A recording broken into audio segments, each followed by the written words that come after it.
It was a quiet afternoon in Pine Grove Estates. The kind of neighborhood that prided itself on its tight-knit community. The streets lined with towering oak trees. The lawns meticulously manicured. For Sarah, a congresswoman who had recently moved here with her blind daughter Lily, it seemed like the perfect place to rebuild their lives. After a car accident had left Lily blind, Cooper, her loyal guide dog, had become more than just a companion. He was her connection to independence. After weeks of staying inside, today was the day Lily had finally felt confident enough to venture out with Cooper. Sarah watched from the porch as her daughter, with her hand resting on the harness, took slow but assured steps.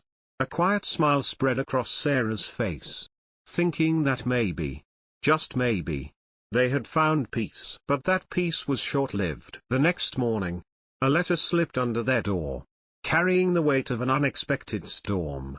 Sarah opened it with trembling hands, her heart sinking as she read the words, "Violation of unauthorized animal on premises. $750 fine. Immediate removal required." What the hell is this? Sarah muttered to herself. Her fists clenched as anger began to rise. She immediately called an emergency meeting with the HOA board. A wave of disbelief washed over her. How could they do this? Cooper wasn't just a dog, he was Lily's eyes. At the HOA meeting, Sarah stood, holding up Cooper's service animal certification.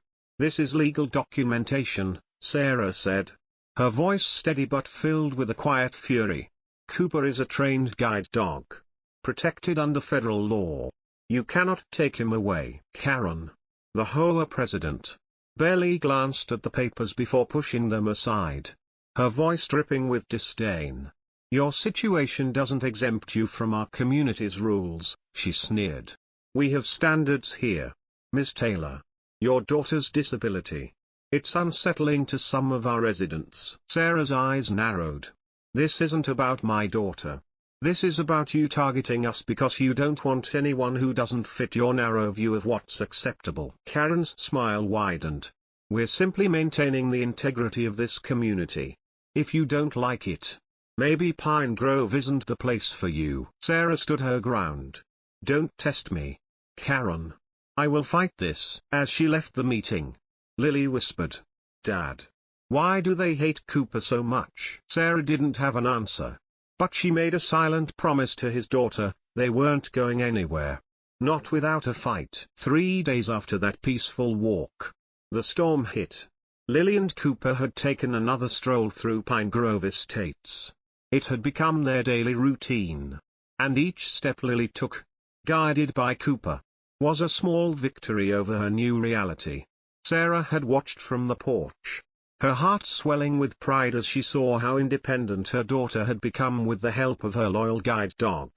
They had finally found some semblance of normalcy in a world that had become anything but. But that normalcy shattered the next morning. Sarah opened the front door to find a letter placed in the usual spot, the mat. The envelope was stiff and official, the HOA's emblem stamped in the corner. A cold wave of dread washed over her as she tore it open, already knowing what it would say. Violation of unauthorized animal on premises. Immediate removal required. $750 fine. Not again, Sarah muttered, her hand shaking as she held the letter in front of her.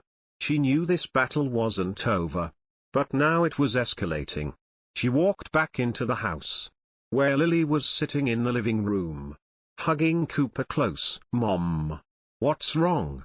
Lily asked, her voice soft. Sensing the tension in the air, Sarah looked at her daughter, frustration and concern lining her face. "They've sent us another notice. The HOA wants to take Cooper. They're saying he's not allowed here." Lily's face went pale, her hands trembling as she reached out for Cooper. "But, he's my eyes. How can they do that?" "I won't let them take him, sweetie," Sarah said firmly, kneeling down to hold her daughter. "I'm going to take this to the HOA board. They can't just tear apart our lives like this." The next day, Sarah prepared for the battle. She gathered all the necessary legal documents, the certification, the proof that Cooper was a trained service animal under the Americans with Disabilities Act, Her blood boiled at the thought of Karen and the board dismissing it all. But she had to stay calm. For Lily, as they walked into the HOA meeting, Sarah could already feel the weight of the eyes on them. Karen stood at the front of the room, her arms crossed, that smug smile still plastered on her face. "Thank you for joining us, Ms. Taylor," Karen said, her tone dripping with condescension. "I trust you've brought your paperwork." Sarah didn't waste any time. She laid the documents on the table, her voice steady but cold. "Cooper is a legally protected service animal. He has every right to be here with my daughter." Karen barely looked at the papers, pushing them aside with a casual flick of her wrist. "Rules are rules, Ms. Taylor. We can't make exceptions just because you have a special situation. Some of our residents find such things unsettling." The words hit like a slap. Sarah's eyes flashed with fury. "Unsettling? My daughter is blind, Karen. She's not some problem to be dealt with." Karen's eyes narrowed. "Perhaps Pine Grove isn't the right community for your situation. We've had residents here for years, and we maintain our standards." Sarah took a deep breath, keeping her voice low and controlled. "Your standards are discriminatory, Karen. You're trying to force my family out of a home we've just started to rebuild.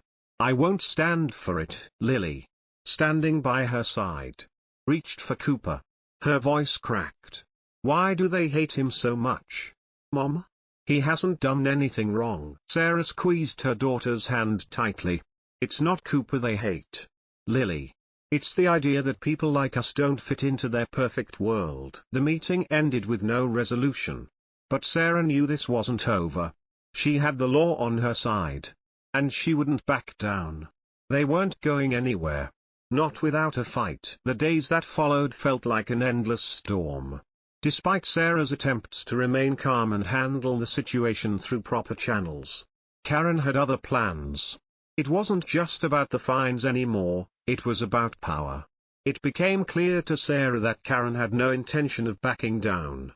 In fact, she was escalating things. Sarah was just finishing her morning coffee when she received the dreaded email: "Emergency HOA vote, immediate review of dangerous animal status for residents' pets." Her heart sank.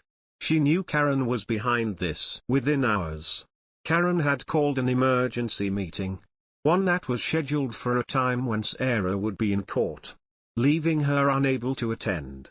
Sarah immediately called the neighbor who had been supporting her, Mr. Thompson, to ask him to attend and report back. "They're going to classify Cooper as dangerous," Sarah said, her voice tight with worry. "They're trying to make it look like he's a threat. I know Karen has some sort of plan in motion. She's already mobilizing the whole neighborhood against us." As Sarah feared, the emergency vote passed. Karen's manipulation was in full swing. An official HOA newsletter was sent out, filled with exaggerated claims of dangerous incidents involving Cooper. Though none of these incidents were ever witnessed by anyone credible, Karen had even gone so far as to call animal control, stating that Cooper had acted aggressively toward a child during his morning walk. Sarah's blood boiled when she found out that the police and animal control would be arriving that afternoon to investigate. Karen's plan had been meticulously crafted, coordinating her actions to align with a day when Sarah would be preoccupied with official duties. It was nothing short of a calculated attack. Just as Sarah was finishing her workday, a call from Mr. Thompson brought her rushing home. "Sarah, you need to get here. The police are here. Animal control too," he said, his voice shaky with urgency. "Cooper's already in the back of the patrol car." "What?" Sarah snapped, the panic rising in her chest. "I'm on my way." When she arrived home, her heart dropped at the scene unfolding in front of her. Officer Richards, standing beside his patrol car, was holding Cooper's leash, his expression unreadable. The animal control van was parked at the curb, its back doors open, waiting for the dog to be transferred. Cooper stood perfectly still, his tail wagging gently, confused but obedient. Lily was sitting on the front lawn, tears streaming down her face. her hands trembling as she reached out toward Cooper. "Mom.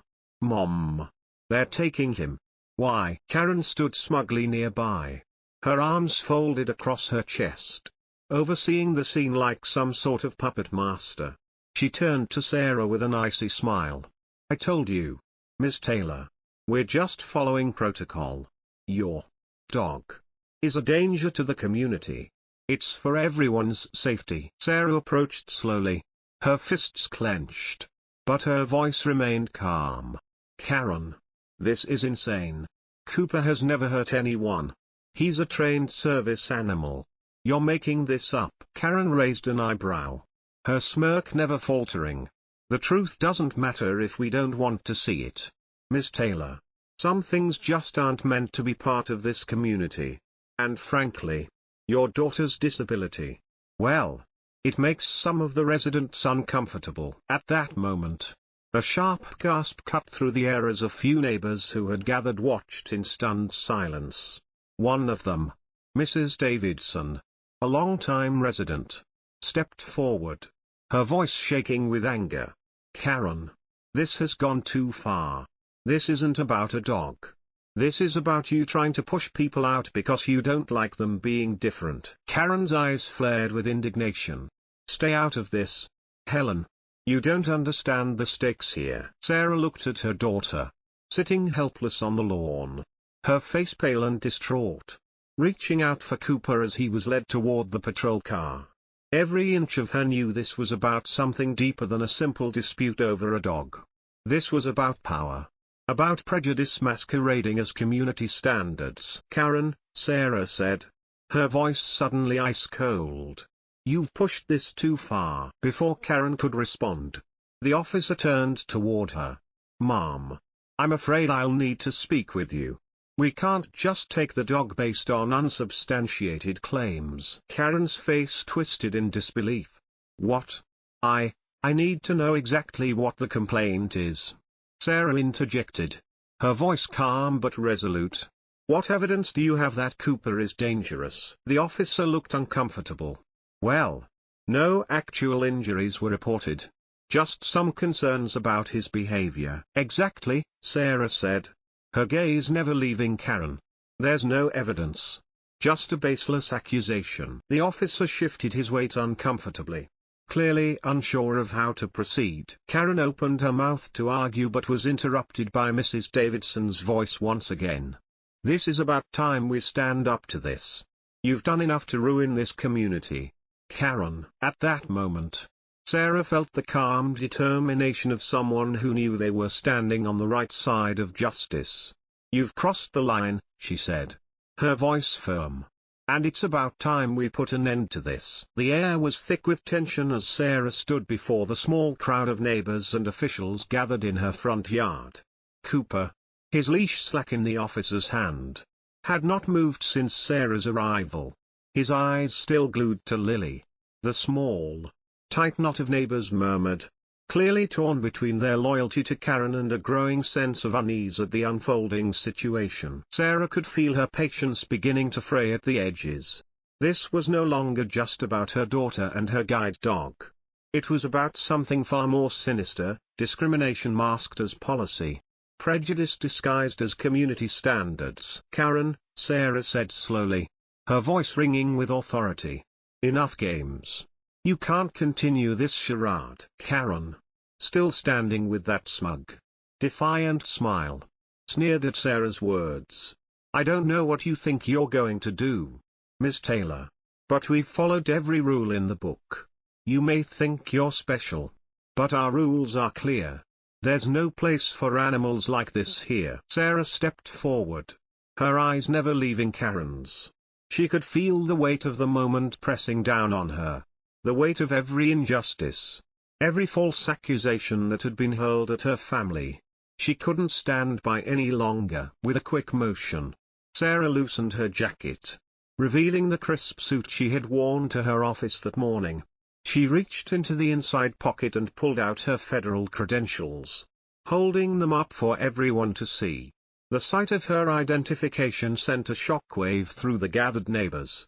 The murmurs grew louder as their eyes darted between Sarah and the now visibly uncomfortable officer. "Just so everyone here understands," Sarah said, her voice carrying across the lawn. "I am a congresswoman, a lawmaker in this country. And let me make this perfectly clear, my family is protected under the Americans with Disabilities Act. Cooper is a service animal. And under federal law, he cannot be removed without cause." There was a pause. The crowd went silent. The officer, who had been silently standing by, looked at Sarah with wide eyes, suddenly unsure of what to do. Sarah didn't wait for his response. "I've been documenting everything, every false report, every harassment campaign that's been waged against us, every discriminatory act from you, Karen, and this HOA board," Sarah continued. "I've recorded your actions.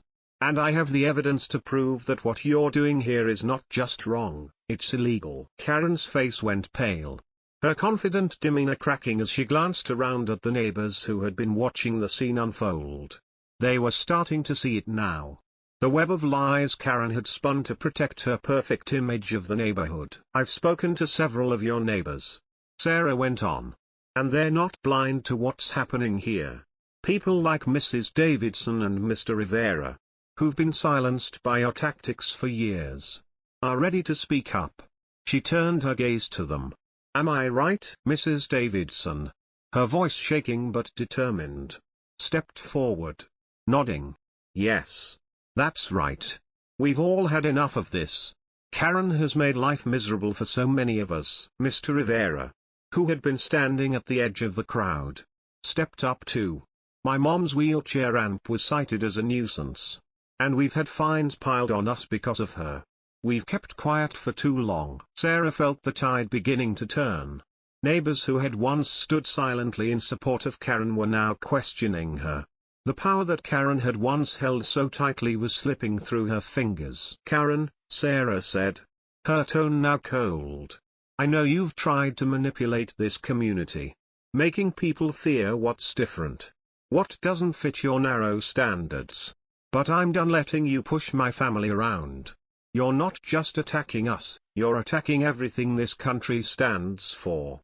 You're not just violating our rights, you're violating the rights of every person here who's ever been discriminated against by your so-called standards." The police officer, now realizing the gravity of the situation, stepped back from Cooper. "I'm going to need to recheck my reports," he muttered, clearly rattled by the turn of events. Sarah, never breaking eye contact with Karen, continued, "I've already started legal proceedings. You'll be hearing from my attorney soon. And I'm sure the federal government will be interested in the false reports you've filed with animal control. But right now, the only thing I'm concerned with is getting my daughter and her dog back." Karen's eyes narrowed. "You don't scare me," she hissed, her voice growing shrill. "You think just because you're a congresswoman, you can intimidate me? This is still my neighborhood." "Not anymore," Sarah replied, stepping closer, her voice firm and unwavering. "This is about fairness. This is about making sure everyone has a place. Not just those who fit your vision of perfection. And from here on out, it's going to be a lot harder for you to keep pretending to be the guardian of this community." As the crowd murmured in agreement, the officer took a step back. "I'm releasing the dog back to the family," he said reluctantly. "But we'll be documenting everything from here on out. We'll need to follow up on these claims." Lily, her face red from crying but now glowing with relief, rushed to Cooper's side. As she knelt down to embrace him, the gathered neighbors began to disperse, their attitudes shifting from fear to defiance. That quiet support for Karen had crumbled, and in its place, a sense of solidarity had begun to form. Sarah turned to the officer, her voice calm but filled with authority. "I want you to file a report documenting all of this, including the false claims made by the HOA. The investigation into this will be ongoing, and it won't stop until justice is done." As the officer nodded, Sarah's gaze shifted back to Karen. "You've just made a big mistake, Karen. And you'll be held accountable for it." The following weeks were a whirlwind. After Sarah's bold revelation of her identity and the evidence she'd presented, Karen's grip on the community began to loosen. It wasn't just the truth about her discriminatory actions that spread, it was the wave of support for Sarah, Lily, and Cooper that began to swell in Pine Grove Estates. Neighbors who had once kept to themselves were now speaking up, sharing their stories of how Karen's policies had hurt them or their families. Karen's facade cracked first in the form of her resignation letter. It was delivered to the HOA board without fanfare. But the message was clear. The power she had wielded over Pine Grove was no longer hers to control. The board members, some of whom had been complicit in her actions, tried to rally behind her. But the tide had already turned. With the support of many residents, including those who had been silent for far too long, Karen's resignation was announced at the next emergency HOA meeting. Sarah didn't attend the meeting. She didn't need to. The changes were already happening. The first sign of the transformation came when Mrs. Davidson, who had long been the quiet voice of reason, stood up and made a public statement. "This community is for everyone," she said, addressing the residents in the crowded clubhouse. "We've allowed a toxic environment to take root. But now it's time to rebuild. We're better than this. We can be better." As the weeks passed, the once divided community of Pine Grove Estates began to open up. Neighbors who had previously avoided each other now gathered together, shared stories, and helped one another in ways they never had before. The HOA's rigid rules were rewritten to reflect a commitment to inclusivity and equality, with an emphasis on celebrating differences rather than suppressing them. Lily and Cooper became symbols of that transformation. The first time Lily walked through the neighborhood with Cooper after Karen's resignation, the response was overwhelmingly positive. Neighbors, who had once whispered behind their backs or avoided them, now waved and smiled. The children who had once been told to fear the guide dog were now gathering around Lily, eager to learn how to interact with Cooper properly. At the annual neighborhood block party, Lily and Cooper were the guests of honor. A small ceremony was held in their honor, where Lily, a shy smile on her face, accepted a plaque recognizing her and Cooper for their courage and resilience. The entire community gathered around them, cheering for the pair that had turned Pine Grove Estates from a place of exclusion into one of acceptance. Sarah couldn't help but feel a deep sense of pride, not just for the way Lily had overcome her challenges, but for the way the entire neighborhood had come together to support them. For the first time since moving there, Sarah felt truly at home. But the transformation didn't end with just the people. The property values, once stagnant under Karen's oppressive rule, began to rise as word spread about the positive changes happening in the community. News outlets caught wind of Pine Grove's incredible turnaround, and before long, the neighborhood became a model for inclusive living. It wasn't just about property lines or house prices, it was about people, about community. As for Karen, the legal consequences came swiftly. She was held accountable for her discriminatory practices, facing both civil suits and the scrutiny of the federal government for her actions under the Americans with Disabilities Act. Her real estate business crumbled under the weight of the scandal, and she was forced to undergo mandatory sensitivity training as part of a settlement. Her real estate license was revoked, and her once untouchable position in the community was nothing more than a distant memory. As Sarah stood on her porch one evening, watching Lily and Cooper walk down the street together, she realized just how far they had come. The journey had been long, the fight grueling, but in the end, it had been worth every moment. She had fought not just for her daughter, but for everyone who had been silenced by fear and discrimination. "Dad," Lily said, her voice filled with newfound confidence as she stood beside Sarah, "we did it." Sarah smiled, a tear slipping down her cheek. "Yes, we did. And now, we've made this place better for everyone." The neighborhood had changed, and so had they.